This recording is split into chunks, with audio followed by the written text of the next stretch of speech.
এই হচ্ছে আমার বুর হাতে সে ঐতিহাসিক ভাজা পিঠে।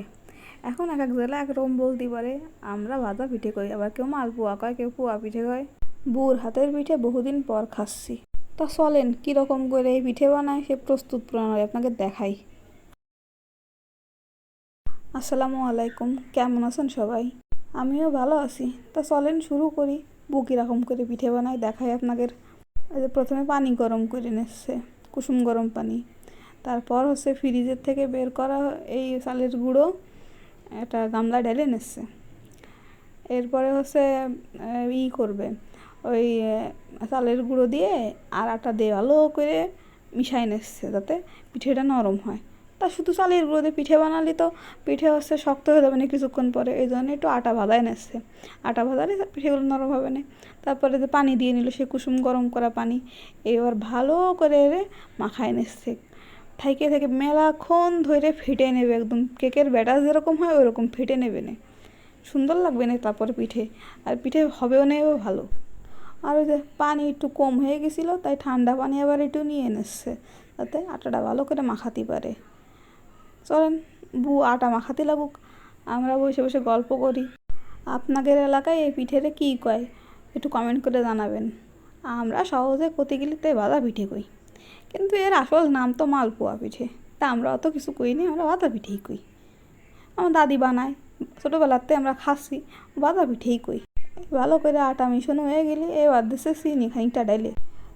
তারপর চিনি দেওয়া হয়ে গেলে তারপর দিয়ে দিল হচ্ছে খানিকটা নুন, পরিমাণ মতো নুন দিয়ে নিল।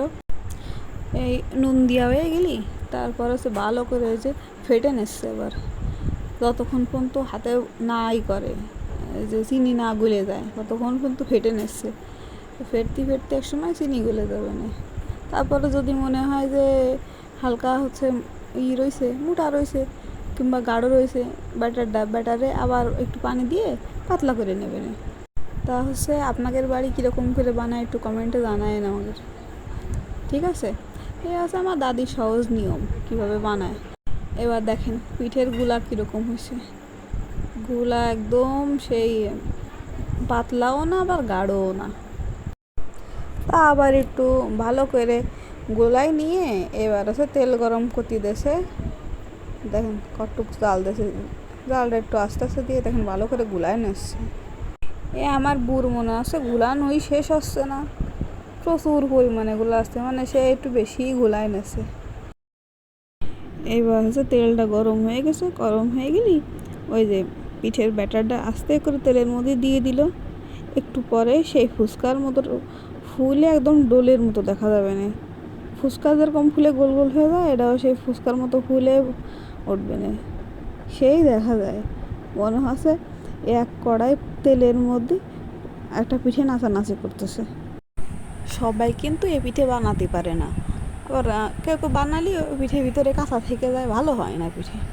তা মেলাক্ষণ তো গল্প করলাম, তা আমার এই চ্যানেলটারে কেউ সাবস্ক্রাইব করে দিন, একটু লাইক করে দিন, কমেন্ট করুন, শেয়ার করেন। বেশি তো সমস্যা হবে না, টুক করে করবেন। দেখেন পিঠে একটা হয়ে গেছে, আর একটা পিঠে দিয়ে দিয়েছে। এবার দেখে নেন এটা কী অবস্থা করে, সে নাচানাচি করবে না তেলের ভিতরে। দেখেছেন ফুলে কীরকম ইসের মতো হয়ে গেছে, ফুচকার মতো হয়ে গেছে ফুলে। তা আপনাদের এই পিঠে রেসিপি কীরকম লাগলো আমারে কমেন্ট করে জানায়েন, কিন্তু কমেন্ট করলে আমি উত্তর দিবানে। তাহলে আমি এবার এই গরম গরম পিঠে ফু দিয়ে খাওয়া শুরু করি। আপনারা সবাই ভালো থাকবেন, ঠিক আছে? আসসালামু আলাইকুম।